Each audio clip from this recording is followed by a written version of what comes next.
అందరూ కోఆర్డినేట్ చేయకుండా ఎవరికి వారే ఏ మండలంలో ఎవరన్నా పేదవాళ్ళు ఉన్నందుకు సహాయం చేయాలంటే వాళ్ళే ఇస్తున్నారు. అలా కాకుండా కమ్మ సమాఖ్య ఆధ్వర్యంతో చేస్తే మన సమాఖ్య కూడా గుర్తింపు వస్తుంది. ఉదాహరణకు నేనే ఉన్నా ఉపాధ్యాయుడు, ఎవరో ఒక ఆయన వచ్చి అమ్మాయికి టీటీసీ సీట్ వచ్చింది ఏదైనా సహాయం చేయాలంటే 5,000 వచ్చింది. ఇంకో కమ్మ సమాఖ్య మీటింగ్ రా వాళ్ళేమనుకుంటారు నారాయణ స్వామి పిలుస్తున్నాడు అనుకుంటున్నారు. అలా కాకుండా సమాఖ్య ద్వారా మనం ఏదైనా సహాయాలు చేస్తే దరిద్రం అందించేటువంటి అమ్మవారు కూడా అలాంటి వారిని గుర్తించి వారికి ఏదైనా సహాయం అంటే మరి జిల్లా సమాఖ్య నిరంతరం క్షేత్రస్థాయిలో పర్యటించాలి. ఈ కాకతీయ వంశనారాధన అలాంటి కార్యక్రమాలకు ఇన్వైట్ చేస్తున్నాము. వాళ్ళు వస్తున్నారు పాపం, వాళ్ళు వచ్చేవరకు వీళ్ళు పాపం ఏదో చెప్పదలుచుకొని వస్తారు. ఆ చెప్పేది కూడా వాళ్ళు అంటున్నారు ఎప్పుడెప్పుడు తిని వెళ్ళిపోదామా బయటకు రా కమ్మారావు రా. ఎందుకు రాలేదంటే మనకు ఒక అనుభూతి. ఎందుకంటే అన్ని రంగాల్లో మనవాళ్ళు ఉన్నారు. రాజకీయ రంగంలో మనవాళ్ళే, విద్యా రంగంలో మనవాళ్ళే, సినీ రంగంలో సంఘాలు పెట్టడం కూడా కష్టమైనది. ఇంకా ఇప్పుడు కూడా యాక్టివ్గా పనిచేస్తున్నాయంటే వెంకటరావు గైడెన్స్ ఉంటుంది బాగా. ఇప్పుడు సభ్యులు తక్కువగా వచ్చినా సరే ప్రతి సెగ్మెంట్ నుంచి కూడా రిప్రజెంటేషన్ ఉంది. అది ఒకటి సంతోషించాల్సిన విషయం. అంటే అన్ని యాక్టివ్గా ఉన్నట్టు. ఇక్కడికి వచ్చేసిన ఆత్మీయ అతిథులు, కమ్మవారి సేవా సమాఖ్య ప్రకాశం జిల్లా తరపున చేసిన వేదిక ముందు ఆసీనులైన పెద్దలకి, మీ ఇంటి ఆడపడిచిన నా హృదయపూర్వక నమస్కారాలు తెలియజేస్తుంటున్నాను. అలానే వేదిక మీద వివిధ హోదాల్లో ఉన్న నాకంటే పెద్ద వయసులో ఉన్న వారికి, నాకంటే చిన్నవారి ఉంటే వారికి, ఒక మహిళగా మీ అందరికీ కూడా నా హృదయపూర్వక నమస్కారాలు తెలియజేస్తుంటున్నాను. అది పల్నాడు జిల్లా కోడెల సుప్రసాదరావు గారు పేరు వినే ఉంటారు. ఒక పాజిటివ్ వైబ్రేషన్, కమ్మ అనే పదానికి ఘాటైన స్పందన కనిపించేది ఒకప్పుడు, ఇప్పుడు ఎప్పటికీ. అటువంటి కోడెల గారి నియోజకవర్గం అయిన పల్నాడు జిల్లా నరసరావుపేటలో నేను పుట్టాను అని చెప్పడానికి చాలా గర్వపడుతున్నాను. ఎందుకంటే ఒక కమ్మవారిగా మనం ఎంత ఒదిగి ఉంటామో అంత ఎదిగి కూడా చూపిస్తామనడానికి ఒక సాక్షాత్కారం మన ముందే, మన కళ్ళ ముందే చూసాం. ఆయనే డాక్టర్ కోడెల సుప్రసాదరావు గారు. సరే, ఇక అక్కడ ఆపేద్దాం ఆ విషయాన్ని. ఇక్కడ చాలా మంది పెద్దలు ఇక్కడ కూర్చున్న వారిలో కూడా చాలా మంది చాలా విన్నవించుకున్నారు. పార్టీని అయితే గెలిపించుకున్నాం, కానీ ఎక్కడో మనకి గ్యాప్ పెరిగిపోతుంది అని ఇందాక ఒక చెప్పారు మనకి శ్రీనివాస్ గారు. ఆలోచన నిర్ణయం తీసుకోవడం జరిగింది. 2, ప్రైవేట్ సెక్టర్ ఇప్పటికిప్పుడు ముందు ఫలితాలు ఇచ్చే విధంగా టెంపరీగా ప్రైవేట్ సెక్టర్లో పుట్టిందో ఇంటరో డిగ్రీ చదివి మానేసి ఇంటి దగ్గర ఉంటారు. ఈ చిన్న చదువులు మనకు ఉద్యోగాలు ఏమి ఉంటాయి. వారికి కూడా నైపుణ్యాభివృద్ధి, వాళ్ళకు టెక్నికల్ ట్రైనింగ్ ఇచ్చి ఉచిత సౌకర్యాలతో వారిని ఎమ్మటే ప్రైవేట్ కంపెనీలతో ముందే టైఅప్ చేసి వాళ్ళని రిక్రూట్ చేసి స్పాట్లో ఒక 25-30 వేల నెలల జీతం వచ్చే విధంగా ప్రయత్నం చేయాలని నిర్ణయం తీసుకోవడం జరిగింది. అలాగే 3వ నిర్ణయంగా విద్యార్థులు చదువు డబ్బు లేక చదువు ఆగిపోకూడదు. వాడు 100 మార్కులు తెచ్చుకుంటాడా 35 మార్కులు తెచ్చుకుంటాడా అనేది పక్కన పెడితే ఫస్ట్ చదువు అనేది మధ్యలో ఆగకూడదు డబ్బు కోసం. కాబట్టి అలాంటి వారిని గుర్తించి వీలైనంత వరకు కార్పొరేషన్ ద్వారా స్కూలు ఎడ్యుకేషన్ సిస్టమ్ పెద్ద సెంటర్లను సంప్రదించి వాళ్ళను కొంత సబ్సిడీ అంటే తగ్గించుకోమని కొంత కార్పొరేషన్ ద్వారా సహాయం అందే విధంగా ప్రయత్నం చేద్దామని నిర్ణయం చేసుకున్నాం. ముందుకు వచ్చాం. తర్వాత ఫీజు రీయింబర్స్మెంట్ వచ్చిన తర్వాత కొంత తగ్గించడం జరిగింది. ఆ తర్వాత ఈ సమాజ నిర్మాణంలో గొప్ప పాత్ర పోషించినటువంటి కమ్మ సామాజిక వర్గ పెద్దలతో అద్భుతమైన ఒక క్యాలెండర్ తీసుకొచ్చాం. ఇవాళ జనానికి ఆ క్యాలెండర్ వారు చేసిన సర్వీస్ ఏంటో ఇవాళ జనానికి తెలియచేయాలని ఒక క్యాలెండర్ ముద్రించాలని నిర్ణయించుకున్న టైంలో ఈయన కృష్ణారావు గారు ప్రింటింగ్ ఫీల్డ్ లో ఉన్నారు. ఆయన మేము మామూలుగా క్యాలెండర్ అనుకున్నాం, దాన్ని ఎన్టీఆర్ ఫోటోలతో ఒక అద్భుతమైన క్యాలెండర్ గా తీసుకొస్తే ఇవాళ అది 6 రాష్ట్రాల్లో ఎవరు క్యాలెండర్ వేయాలన్నా కూడా ప్రకాశం జిల్లా క్యాలెండరే రోల్ మోడల్ అని చెప్పి మీ అందరికీ మనం చేస్తూ ఉన్నా. అలాగే రాష్ట్ర స్థాయి ఒంగోలులో 2 సార్లు రైతు సదస్సులు పెట్టాం. 1200-1300 మంది రైతుల్ని ఆహ్వానించి 2 రోజులు వర్క్షాప్ పెట్టాం. Agriculture commissioner, agriculture director, entire government department లో ఉండే అన్ని వ్యవసాయ శాఖకు సంబంధించిన అన్ని డిపార్ట్మెంట్లు ఆహ్వానించాం. కలెక్టర్ గారిని, జాయింట్ కలెక్టర్ గారిని, 6 ఐఏఎస్ ఆఫీసర్ల వేదిక మీద రైతు సదస్సులు అద్భుతంగా నిర్వహించాము. రైతులకి ఎంతో కొంత మేలు జరిగే విధంగా చేశామని చెప్పి మనం చేస్తూ ఉన్నాం. అలాగే 20 మండలాల్లో మండల యూనిట్లు పెట్టాం. 10 ఏళ్ల క్రితమే మండల స్థాయిలో సంఘాలు ఏర్పాటు చేశాము. అవి బలహీనంగా ఆ రోజు అంత సంపూర్ణంగా నడవలేని పరిస్థితి ఉంది. ఆ తర్వాత ఈ నియోజకవర్గ సంఘాలుగా మార్చడం జరిగింది. తర్వాత ఈ సమాఖ్య నుంచి మనం తయారు చేసిన స్లోగన్సే 4 పాయింట్ల మీద ఈ సంఘాలు నడుస్తున్నాయి. చిన్న పెద్ద తేడా ఉండకూడదని, ఇంకో కులం పేరైతే మాట్లాడకూడదు, రాజకీయాలకు అతీతంగా సంఘాలు నడవాలని, ఇలాంటి లోకల్ నాన్ లోకల్ తేడా ఉండకూడదని ఈ పాయింట్ల మీద సంఘాలు నడవాలని తీర్మానించింది మనమే. ఇవాళ 4 పాయింట్ల మీద 6 రాష్ట్రాల్లో సంఘాలు నడుస్తున్నాయి అని చెప్పి మీ అందరికీ మనం చేస్తూ ఉన్నాం. ఇకపోతే ఎంపీ ఇందాకే చెప్పాను, కులాన్ని టార్గెట్ చేసిన ప్రతి సందర్భంలో ప్రకాశం జిల్లా కమ్మ సంఘం, కాకతీయ సేవా సమాఖ్య ముందు వరుసలో నిలబడింది. రాష్ట్రంలో ఉండే అన్ని సంఘాలకి రోల్ మోడల్ గా ముందు నిలబడ్డాము, నిరసనలు తెలియజేశామని చెప్పి మీ అందరికీ మనం చేస్తూ ఉన్నాం. అలాగే భువనేశ్వర్ గారిని మా అసెంబ్లీలో కించపరుస్తూ మాట్లాడిన సందర్భంలో కూడా ఈ జిల్లా యూనిట్ ఎక్కువ ఇనిషియేషన్ తీసుకొని రాష్ట్రంలో ఉండే అన్ని సంఘాలని కదిలించి ముందుకు నడిపించిందని చెప్పి మీ అందరికీ మనం చేస్తూ ఉన్నాం. అలాగే ఈ జిల్లా సమాఖ్య ఆధ్వర్యంలోనే 2012 కారణం ప్రకాశం జిల్లా కాకతీయ సేవా సమాఖ్య అని చెప్పి మీ అందరికీ మనం చేస్తూ ఉన్నాం. అలాగే కొడాలి నాని గారు అసభ్యంగా మాట్లాడిన సందర్భంలో కూడా రాష్ట్ర వ్యాప్తంగా ఉన్న సంఘాలని ముందుకు నడిపించింది రాష్ట్ర సమాఖ్య అయితే, ఆ రాష్ట్ర సమాఖ్యలో మేజర్ టీమ్ గా వర్క్ చేసింది ప్రకాశం జిల్లా టీమే అని చెప్పి మీ అందరికీ మనం చేస్తూ ఉన్నాం.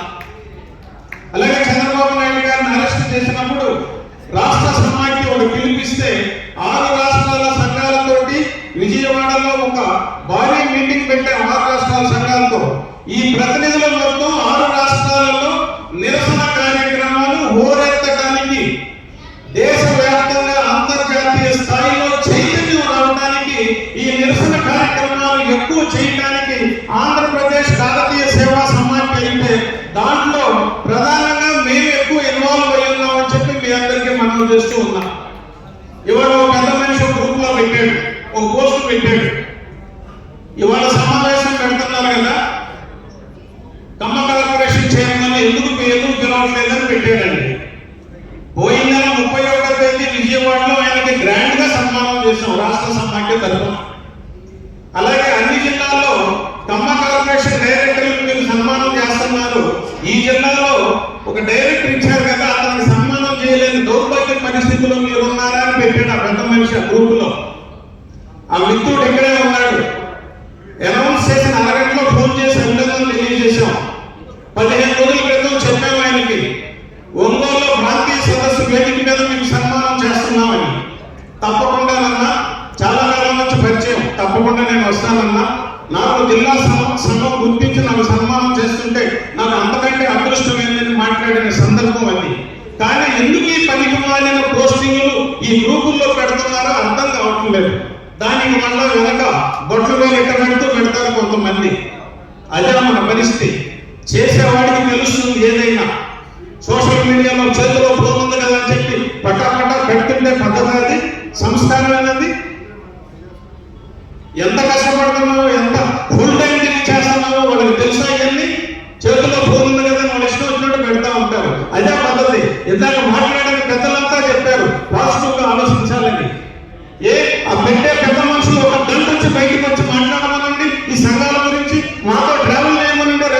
రెండు నెలలు తిరగమని మాతోటి తెలుస్తుంది మేమేం కష్టం చేస్తున్నామో వాళ్ళకి. అదే పద్ధతి. చేసేవాళ్ళు ఎంకరేజ్ చేయడం నేర్చుకోవాలి. అంతేగాని ఎవరి ఇష్టమైనటువంటి గ్రూపుల్లో సోషల్ మీడియా ఇవాళ 5 నిమిషాలు ప్రపంచం అంతా వెళ్తుంది. అదే పద్ధతి. ఎంత ఓపిక పడుతున్నామో, ఎన్ని సమస్యలు పరిష్కరించుకుంటున్నామో, ఎంత సమయంతో ముందుకు పెడుతున్నామో. ఒక నియోజకవర్గంలో సంఘం పెట్టాలంటే 3 సంవత్సరాలైనా కూడా పెట్టలేని నియోజకవర్గాలు ఉన్నాయండి. ఎందుకంటే అక్కడ సహకారం లేక వెంటబడుతున్నాం. రోజు ఫోన్ చేస్తాం, వాట్సాప్ గ్రూప్ ఒకటి క్రియేట్ చేస్తాం, దాంట్లో 200-300 మందిని చేరుస్తాం. వాళ్ళ ద్వారా అక్కడ 2-3 పట్టుకొని సమాఖ్య ఏర్పడటానికి కారణం అవుతున్నాం. ఎంత చేస్తున్నాం? ఎందుకంటే ఎదుటివాడు విమర్శిస్తూ ఉంటే తట్టుకోవచ్చండి, కానీ మన వెనకే తిరిగేవాడు విమర్శిస్తుంటే అది బాధేస్తుంది. ఇందాక కొంతమంది చెప్పారు మనకి మ్యానుఫ్యాక్చరింగ్ డిఫెక్ట్ ఉందండి కొద్దిగా. ఎందుకంటే ఆ డిఫెక్ట్ ఏంటంటే మన పుట్టుకతోనే ఒక అసూయ అనేది మొదలైంది. ఆ దరిద్రాన్ని కనుక పోగొట్టుకుంటే ఈ ప్రపంచంలో కమ్మ జాతికి మించిన జాతి లేదని చెప్పి నేను మీ అందరికీ మనం చేస్తూ ఉన్నా. చేసేవాళ్ళు ఎంకరేజ్ చేయాలండి. ఒక నియోజకవర్గంలో సంఘం పెట్టాలంటే ఎంత కష్టమో వాళ్ళకి తెలుసు. ఇవాళ ఒక కాన్స్టిట్యూన్సీలో 3 సంవత్సరాల నుంచి కనీసం 250-300 సార్లు నేను ఫోన్ చేశాను వాడికి. అక్కడ అసోసియేషన్ పెట్టాలని. అక్కడ లోకల్ 4 గ్రూపులు, ఒక గ్రూప్ మాట్లాడితే ఇంకో గ్రూప్ మాట్లాడు. వీళ్ళందరినీ బేరీజ్ వేసుకొని రీసెంట్ గా ఒక చోట మీటింగ్ పెట్టి సంఘం ఏర్పాటు చేశారు.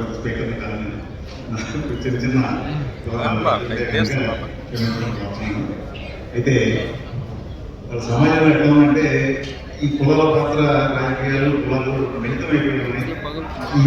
ఈ పాత్ర వెళ్ళకుండా ఉంది. దాంట్లో మనం ఫస్ట్ నుంచి మనకు కనుగోలం పాత్ర ఏంటంటే ప్రభుత్వ పాత్ర ఉండేది. ఇప్పుడు ఏంటంటే మన పాత్ర ఎట్లా ఉందంటే అత్యంత ధైర్యంగా ఉంది. ముందు శాసించేవాడు. ఇప్పుడు ఆ శాసన స్థాయి నుంచి భయపడే స్థాయికి వచ్చాం మనం. ఎందుకంటే ఇందాక మిత్రులు ఆవేదన కానీ సోదరి చెప్పిన ఆవేశంగా చెప్పినా కానీ లేకపోతే ఎవరు చెప్పినా కానీ దీనికి சொல்லி ఇప్పుడు మనం ఏంటంటే అటు ఇటు కలిసి గత పాలకులను చూస్తేనేమో వీళ్ళ మనం ఒక రాక్షసులాగా చిత్రీకరించి ఆ ఈర్ష్య అసూయ అతను మొత్తం పెంచి మన మీద డిస్ప్లే తగ్గిస్తా ఉన్నాను. ఎట్ట వచ్చింది క్వాలిటీ గెలుపునే అడుగులేదు మనమే పెట్టు పైదాకా ఎట్ట కనపడింది వీడియో మరి ఎట్లా మొత్తం పెట్టు.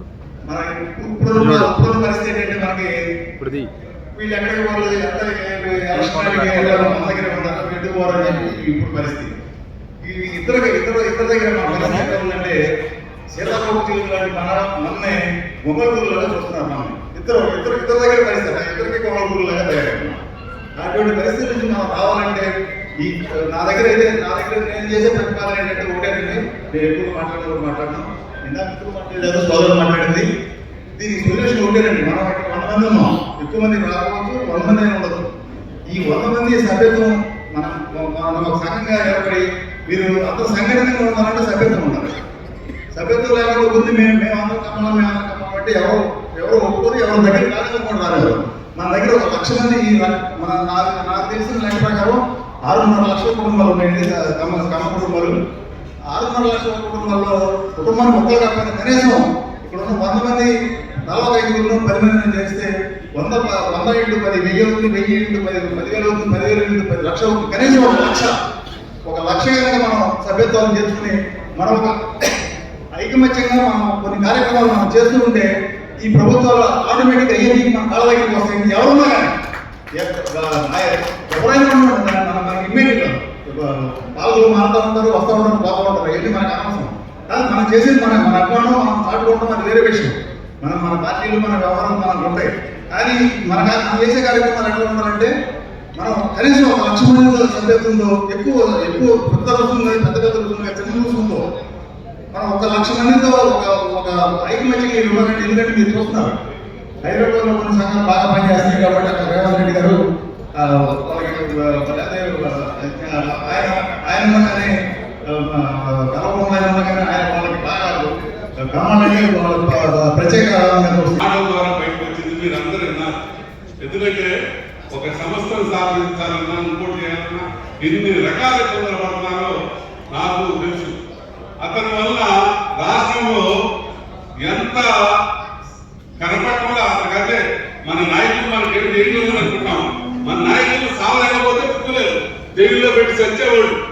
ఇప్పుడు వాళ్ళ పొజిషన్లోకి వచ్చారంటే ఇవాళ మళ్ళీ డైరెక్ట్ గా మైలు పెట్టుకొని మాట్లాడగలుగుతున్నాం. మొన్నటిదాకా గదుల్లో మనకి ఇదే టైం ఇంకా మార్పు వస్తుంది. మీరందరూ ఎదురు చూస్తా ఉండండి. మంచి రోజులు వస్తాయి, రాదని అనుకోవద్దు. సరే కష్టాలు ఉంటే ఉండొచ్చు, మళ్ళీ ఐక్యత కొద్దిగా రకరకాలుగా ఉంటే ఉండొచ్చు, అన్ని దారిలో వస్తాయి. అయితే ప్రతిదానికి ఓర్పు కావాలని కొద్ది టైం పడుతుంది. ఆవేశపడ్డే కాదు, ఆయన మనసులో ఉన్న బాధంతా ఇందాక మీ అందరికీ ఎలాగని చెప్పాడు. ఒక్కొక్కటి పెట్టాలంటే ఒక్కొక్క ఎన్ని తిప్పలు పడుతున్నారో అన్ని రకాలుగా ఇబ్బందులు పడుతున్నారు కొంతమంది. ఆయన తోడు కూడా ఒకరిద్దరు ముందు తప్పితే ఎవరు రానుకోవడం దేశమంతా తిరుగుతున్నాడు. దాన్ని అందరూ అర్థం చేసుకుని ఎక్కడికక్కడికి మనం ఆ సంఘాలను మనం కూడా చేయొచ్చు. పెద్దవాళ్ళని ఒకవేళ రాలేకపోతే పిల్లలుగా ఉండేవాళ్ళకి వాళ్ళ చేసి ఆర్థికంగా మనం చేయగల సహాయం చేస్తే వాళ్ళ ద్వారా నడిపిద్దాం. ఓకే, మీ చేతులు అక్కడే ఉంచండి. రాఘవ గారికి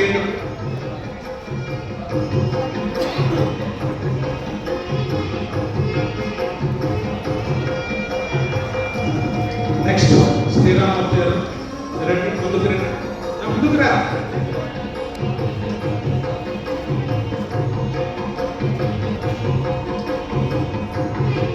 ఒక్కసారి మనస్ఫూర్తిగా అభినందించండి అందరూ. ఎవరైనా రాష్ట్ర సమాఖ్యలో సభ్యులుగా చేరాలంటే లైఫ్ మెంబర్షిప్ 10,000 రూపాయలండి. మీరు ఎవరైనా ఇంట్రెస్ట్ ఉంటే బ్యాంక్ అకౌంట్ నంబర్ ఇస్తాము. డైరెక్ట్గా తాడేపల్లి SBI బ్రాంచ్ అకౌంట్కి పంపిస్తే ఆధార్ కార్డు మాకు ఒకసారి చూడండి సార్. రెడీ సార్ లోకల్ గారు మీరు రండి. నాలుగు గోపాలరావు గారు సార్ ఇటు చూడండి.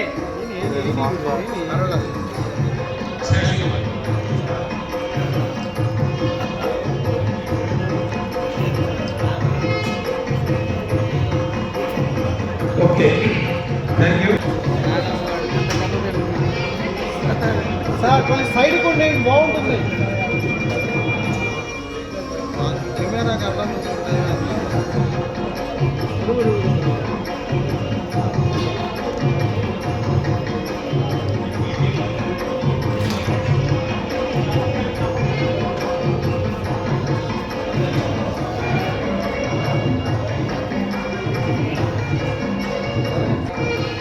రెడీ.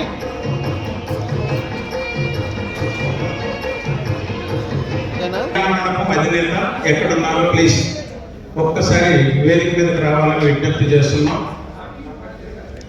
ఉప్పుటూరి రవిచంద్ర, ఈ ఆస్థాన ఫంక్షన్ హాల్ మీద మీరు నక్కకుండి. ఓకే, ఉప్పుటూరి రవిచంద్ర గారు వేదిక మీదకి రావాలి ప్లీజ్. బ్రదర్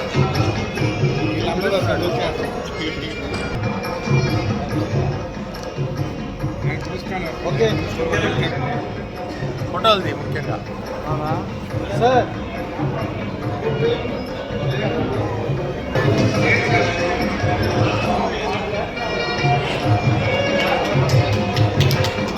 సార్ చూడాలి.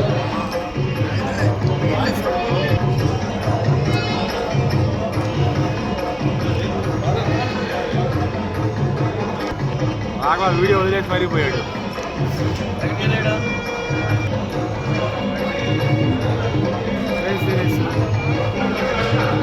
చూడండి సార్.